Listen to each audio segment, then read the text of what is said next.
Bonsoir les amis, bienvenue sur Matière à Profit, votre mine d'opportunités. Alors, regardons tout de suite le tableau récapitulatif des valeurs qui composent le portefeuille mine.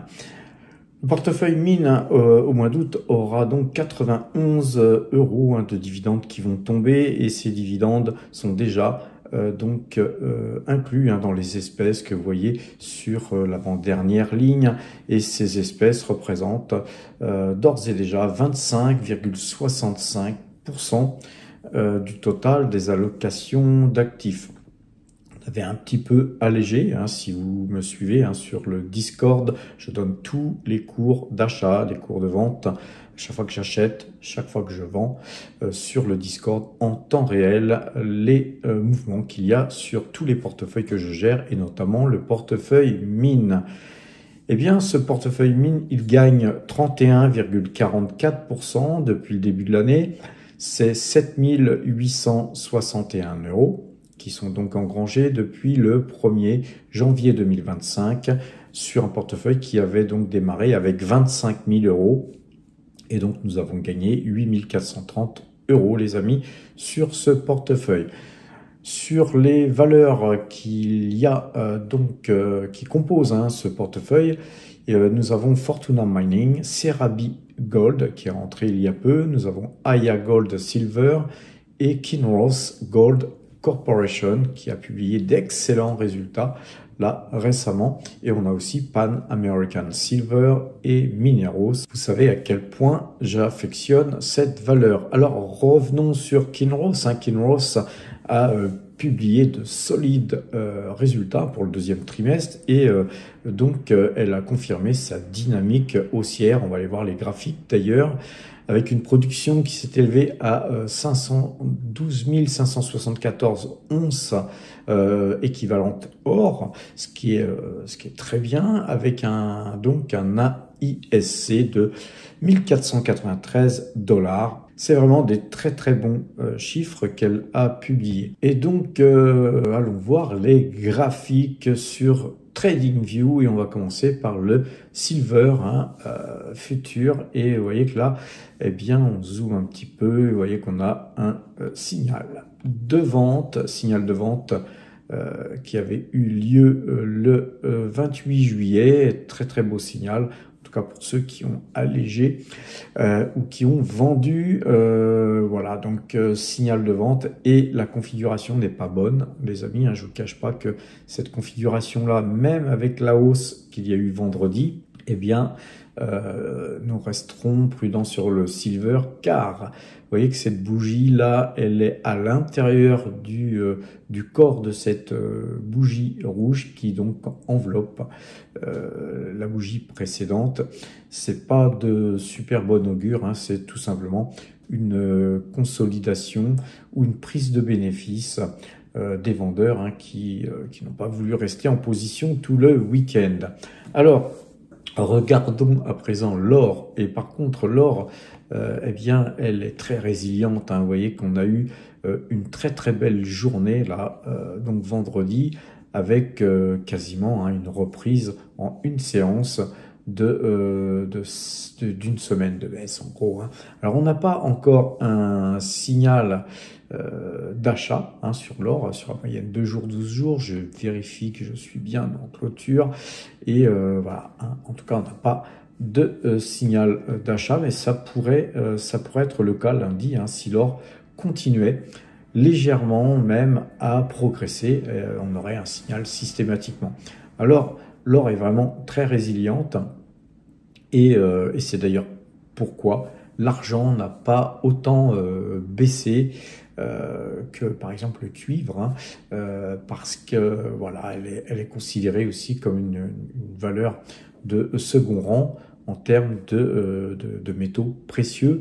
En tout cas, on devait se méfier, hein, sur l'argent.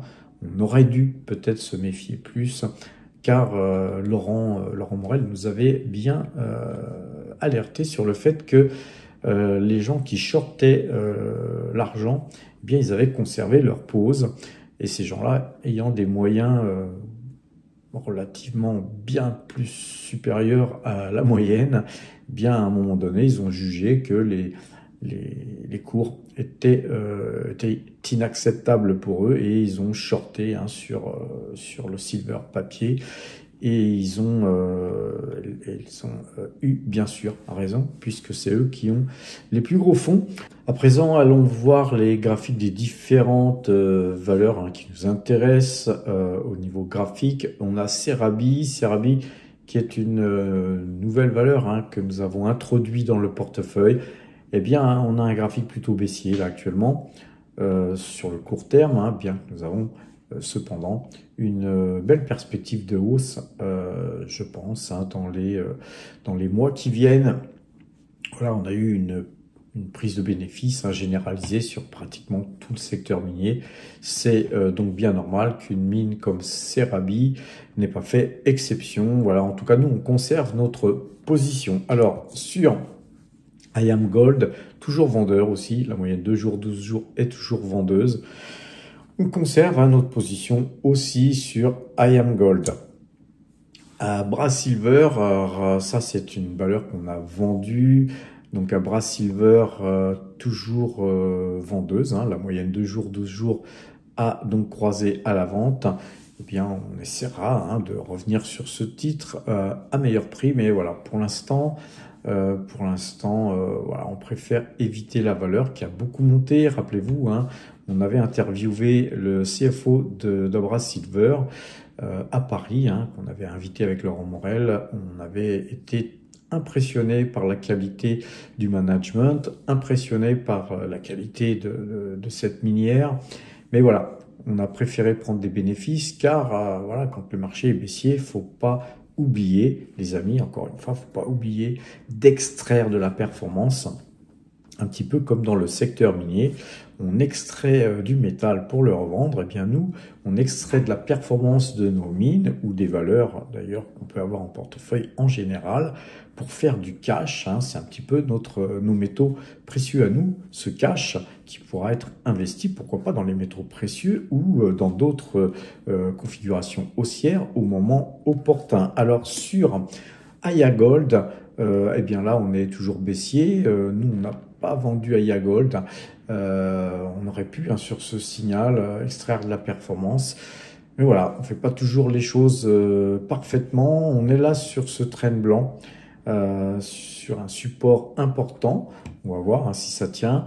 Et en tout cas, de toute façon, sur les métaux précieux, nous, sur le moyen long terme, on reste très positif. Et sur Collective Mining, c'est toujours vendeur, hein. Vous voyez que le canal haussier, je vais dézoomer, vous voyez que le canal haussier, lui, il a été franchi par le bas, donc le bas de canal a été cassé. On avait acheté plutôt sur cette zone, hein, de, je sais plus, 7,10, quelque chose comme ça, 7,10 ou 7,11, j'ai plus mémoire du chiffre exact. On avait une figure en diamant ici qui a été cassée par le haut, ça a été vraiment bullish, et puis les choses se sont gâtées. Et bien nous, sur Collective Mining, on a préféré vendre et extraire de la performance encore une fois. Et puis on guette bien sûr cette mine, car pourquoi pas revenir à l'achat si on avait des cours plus intéressants pour acheter ce titre. Sur Pan American Silver, c'est aussi vendeur, même très vendeur. Vous voyez qu'il y a un trend qui a été cassé là que je viens de vous tracer, donc ça c'est pas bon du tout.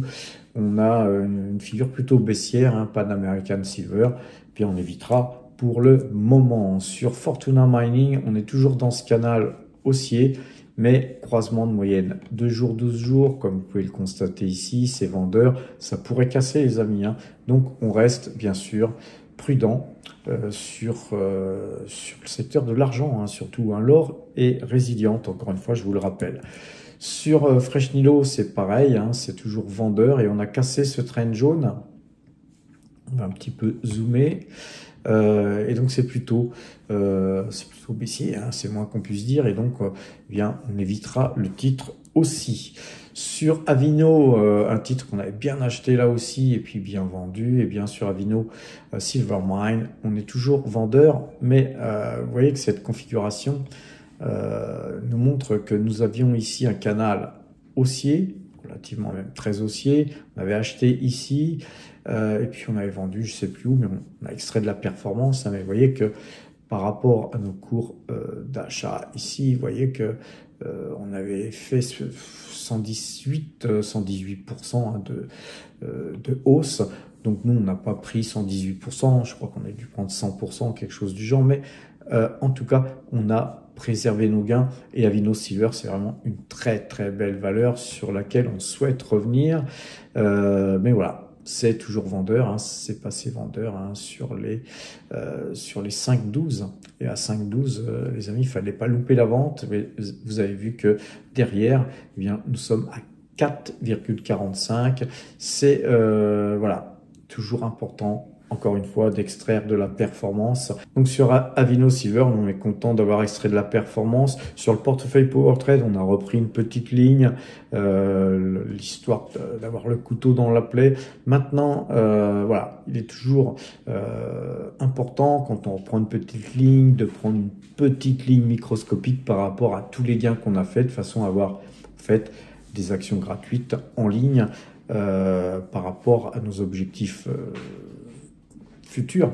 Maintenant, si on avait par exemple 500 titres ici, on va pas reprendre 500 titres dans une zone, même si on juge que la zone est intéressante parce qu'on pourrait rebondir là-dessus, etc., etc. Eh bien, on reprend une petite ligne de façon à sécuriser la grosse partie de ces gains et d'avoir un couteau dans la plaie qui nous permet de ressentir ce qui se passe sur la valeur. Donc, encore une fois, il faut prendre des bénéfices, les amis, sinon on se retrouve la gueule enfarinée ou le bec dans l'eau, et donc c'est pas bon du tout de conserver sur le très très long terme ces valeurs, les amis. Il faut savoir extraire de la performance. Sur B2Gold, on va un petit peu dézoomer.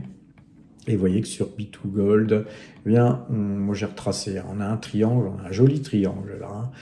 Si on recasse ce triangle de par le haut, hein, sur le haut de ce triangle, eh bien, on pourra, pourquoi pas, développer des achats, hein, les amis, sur cette valeur qui est une très très belle valeur aussi.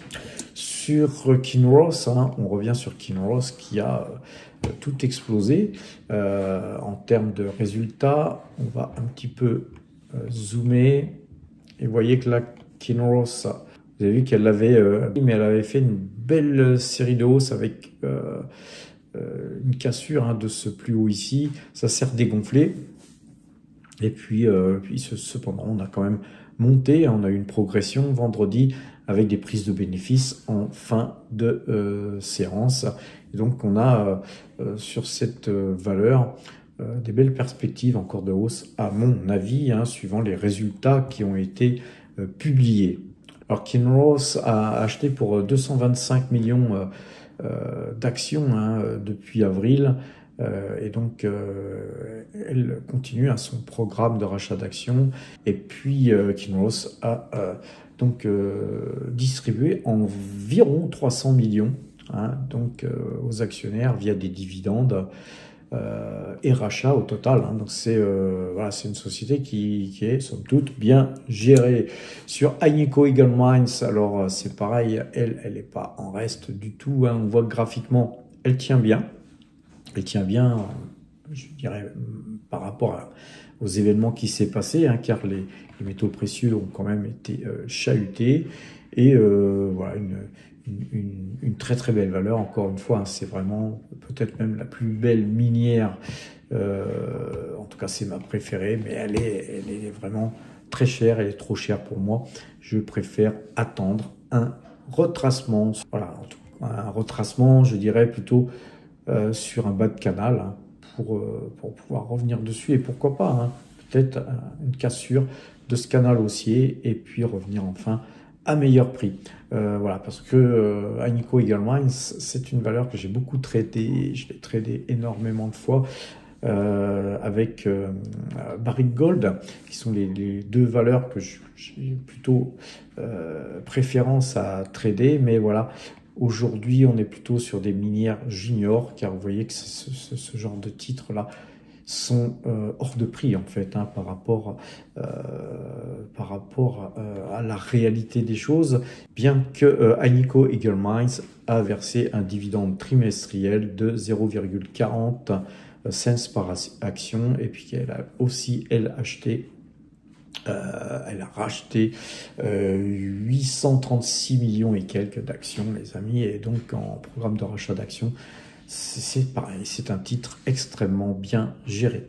Voilà, les amis, sur ces bonnes paroles, je vous souhaite une bonne fin de week-end, puisque nous sommes le week-end. Je vous rappelle qu'on a une offre premium et une offre donc pro, spécialement pour les gens qui s'intéressent au secteur minier, avec Laurent Morel, qui nous donne une liste de ces valeurs analysées et qui nous fait des analyses ponctuelles des valeurs du secteur minier. Et donc profitez de cette offre, les amis, avec les liens en description. Portez-vous bien, les amis, et à bientôt.